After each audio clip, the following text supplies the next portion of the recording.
Hey, what's going on, guys? Welcome to the channel. At UFC 292, we are getting Aljamain Sterling versus Sean O'Malley for the UFC Bantamweight Championship.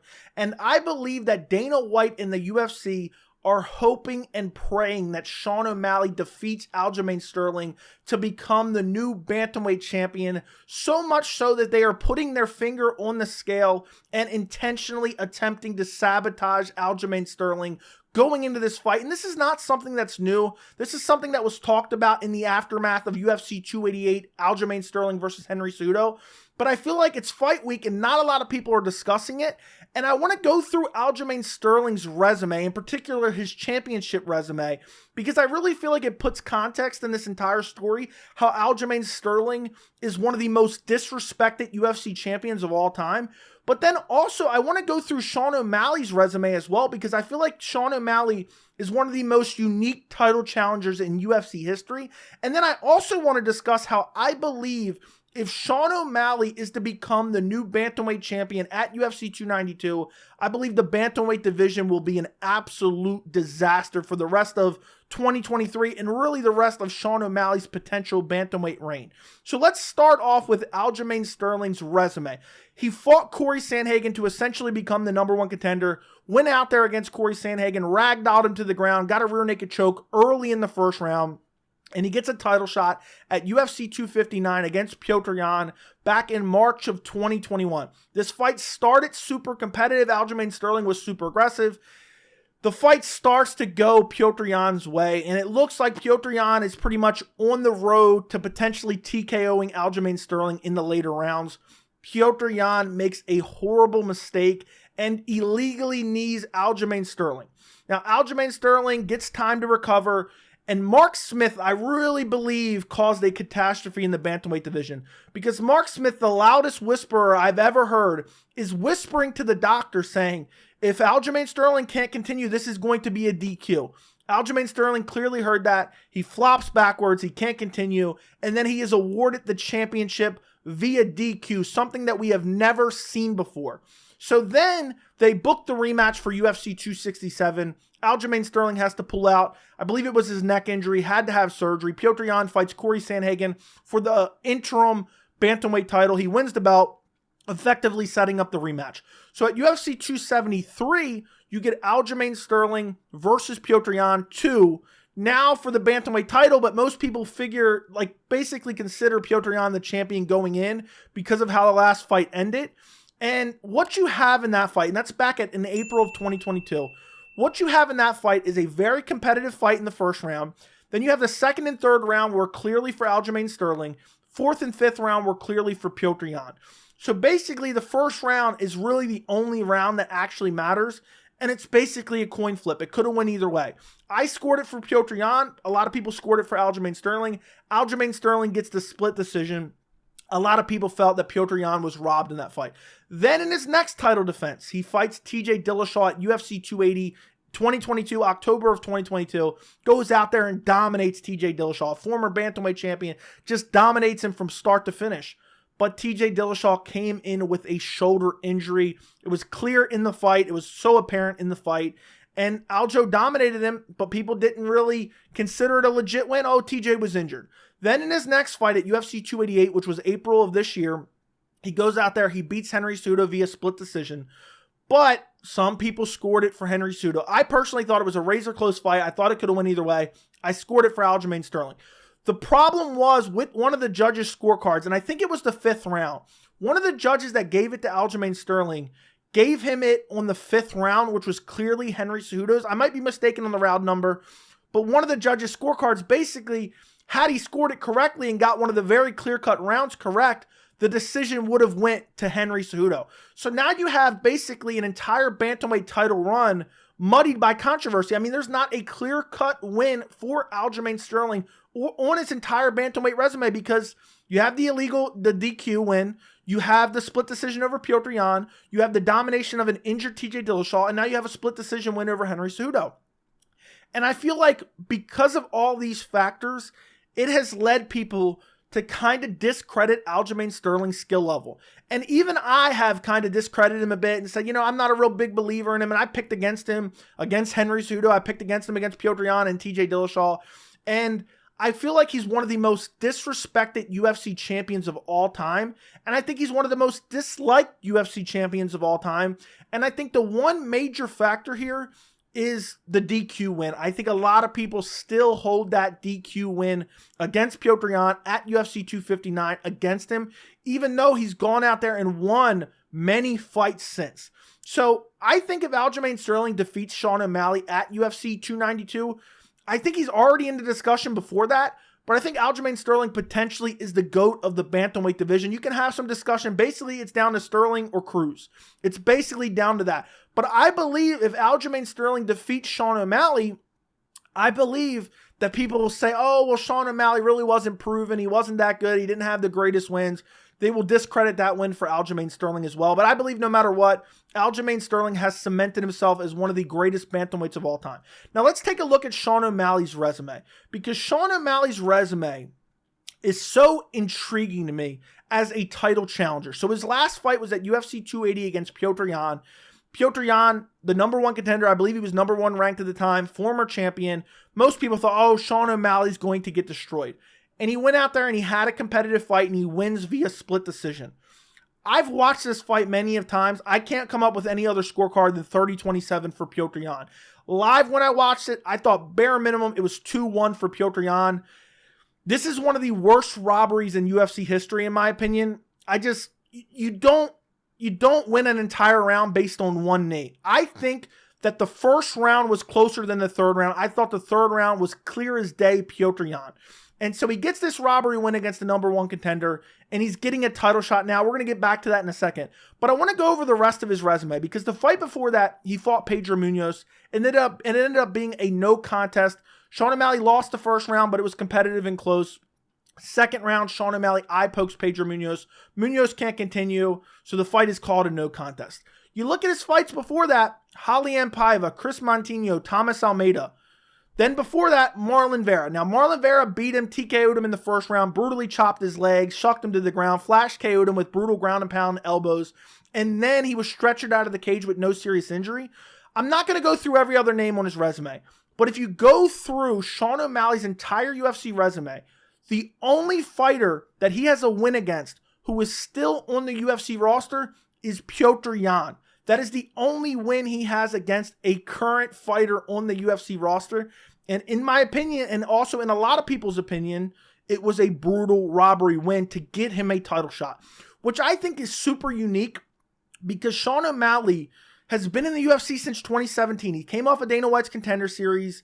He popped for some type of banned substance. He was suspended for a while. And now he's kind of been babied his way up the ranks. And they finally gave him a ranked opponent in Pedro Munoz that ends in a no contest. Then they decide, you know what? We're going to give him Petr Yan. We're just going to jump him right to the front of the line, which I absolutely loved. I thought it was super exciting. I love, Sean O'Malley looked really good, but let's see him against a top contender. And if the UFC wants to push him to the top right away and book him against Petr Yan, I was super happy with. But then he arguably loses and gets a split decision win, which he didn't even think he won. His coach didn't even think he won. Nobody really thought he won. And a lot of fans played revisionist history with the scorecards afterwards. Well, you could give him 1-3 when really Petr Yan clearly won that fight, in my opinion. And what I find so interesting about this, because this tells of many stories, what it tells me is Sean O'Malley, I know he entered the UFC at a young age, but he's essentially been babied for almost 6 years. Almost 6 years, Sean O'Malley has been babied in the UFC. Think about that. He hasn't really took on any real substantial challenges up until 2022. And he's been in the UFC since 2017. That is craziness. 5 years in the UFC without a substantial challenge. Marlon Vera wasn't ranked at the time they fought. Obviously, Marlon Vera ended up being a very good fighter, and Marlon Vera beat him. But you have a title challenger that literally has no real quality wins getting a title shot. And what that tells the story of is not only has the UFC babied him, it's they see a potential for a star with Sean O'Malley. Other fighters, they'll give him tough matchup after tough matchup after tough matchup. But if they hone in on a certain fighter that they believe has real star potential, they will baby their way up through the rankings. And then when they finally feel, okay, they've gotten enough experience, let's give them a matchup where, okay, we can get them close to a title very soon. And that's what happened with Pedro Munoz, and that's what happened particularly with Petr Yan.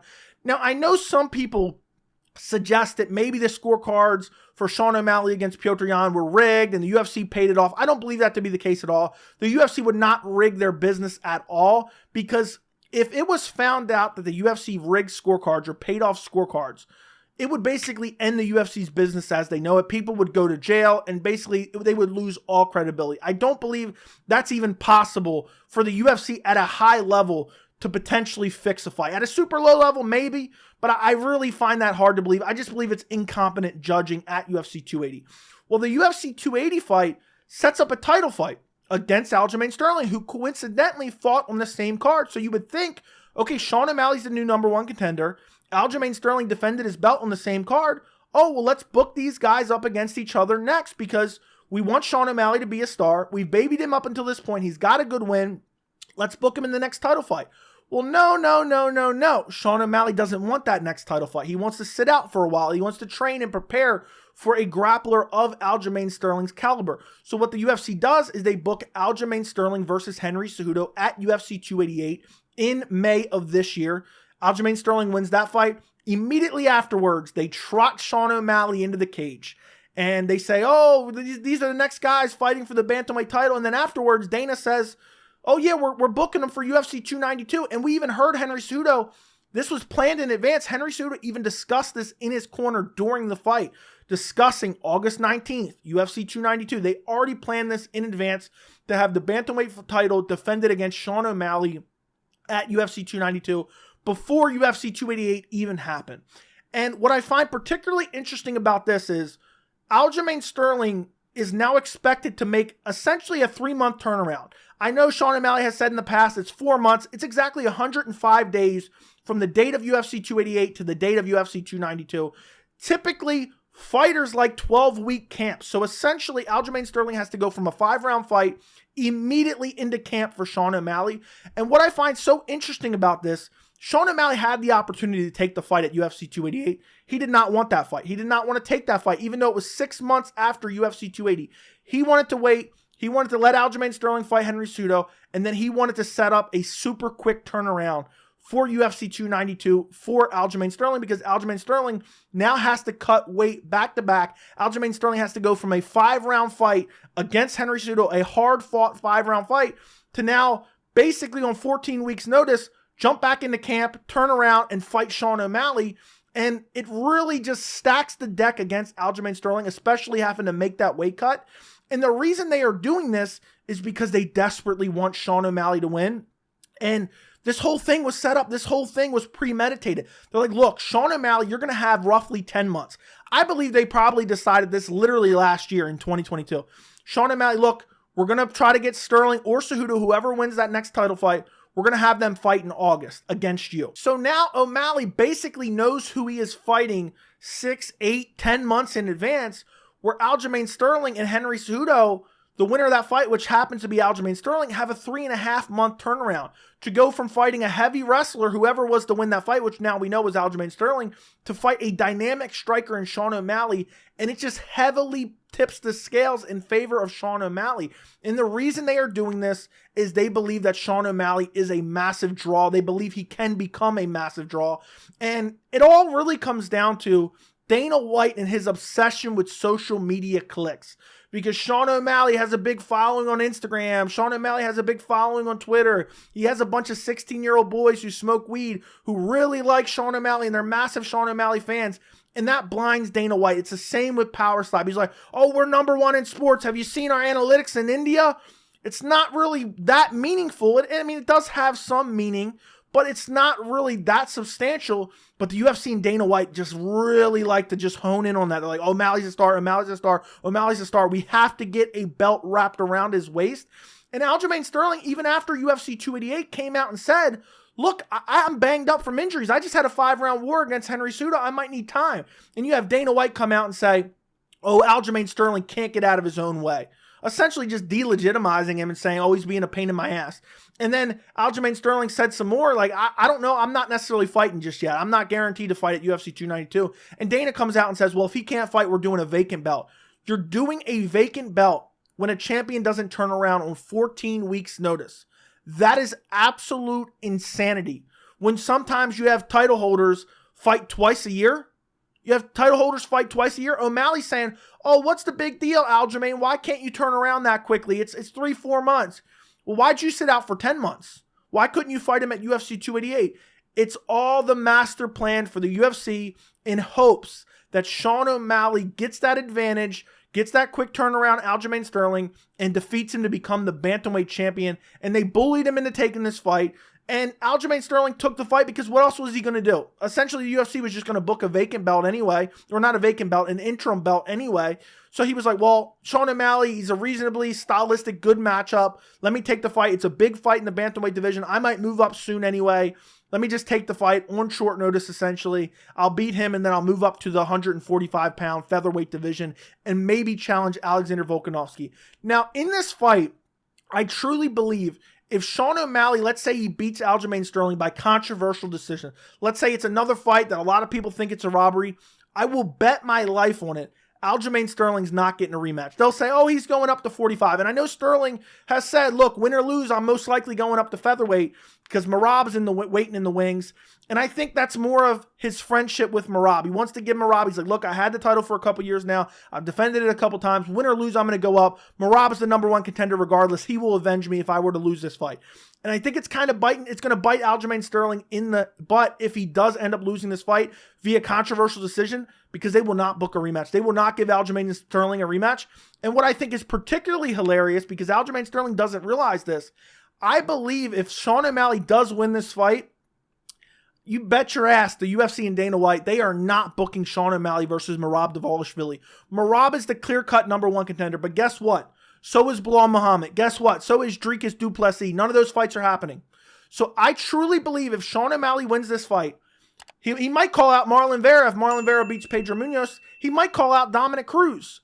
But he also may call out Corey Sandhagen. I believe if Sean O'Malley wins the bantamweight title, the UFC will do everything in their power to keep him as the bantamweight champion by finding him the most favorable matchups. And it doesn't matter if there's a true #1 contender, especially if it's Merab Dvalishvili. Dana will say, well, he didn't want to fight Aljamain. He didn't want to fight for the title. This guy's deserving as well. Corey Sandhagen's deserving. Corey Sandhagen started to, mix in the wrestling as well, but none of those are easy fights. But if you're a fan of seeing the guys who earn their title shots fight for the title, if Sean O'Malley wins, I just don't believe it's going to happen, because I believe the UFC thinks we can really turn Sean O'Malley into a star, and I think they'll just wait it out, and I think they'll try to book it against Corey Sandhagen, which is a way more favorable matchup than someone like Merab Dvalishvili. And I think no matter what, if Aljamain Sterling has the most controversial loss via decision, people think, it could be Marlon Vera versus Corey Sandhagen, where the split decision went to Corey Sandhagen, but one judge scored it for Marlon Vera. It could be that bad, and they score it for Sean O'Malley, and the UFC say, oh, he's moving up to 45. He's moving up to 45, and I don't even think the UFC will give Aljamain Sterling a title shot if he moves up to 45. I think the UFC hates him that much because they don't think he's profitable. They don't think he's a star. They don't think he brings in pay-per-view buys and generates money. That is the reason that the UFC so desperately wants him to lose, and they want to just protect Sean O'Malley as a potential bantamweight champion. And I truly believe no matter what, Aljamain Sterling is going to be complaining. Unless he just wins and let's say he dominates Sean O'Malley, then obviously this whole thing is now off the table for the UFC, at least for a little bit. But mark my words, if O'Malley wins and Al just goes up to 45, they will not give Merab Dvalishvili the next title shot. I would almost bet my life on it. Maybe I'm wrong, and I hope I am wrong, because I believe guys who deserve the title shot, who are the #1 contender, should actually get the title shot, which doesn't seem to be happening too much in the UFC nowadays. But I really believe if Sean O'Malley wins that title, I think he's going to be calling everyone out, but who the fans actually want to see him fight and who the fans actually believe is the #1 contender based on merit. So let me know what you guys think down in the comments. Don't forget to like the video. Don't forget to subscribe to the channel, and thank you so much for watching.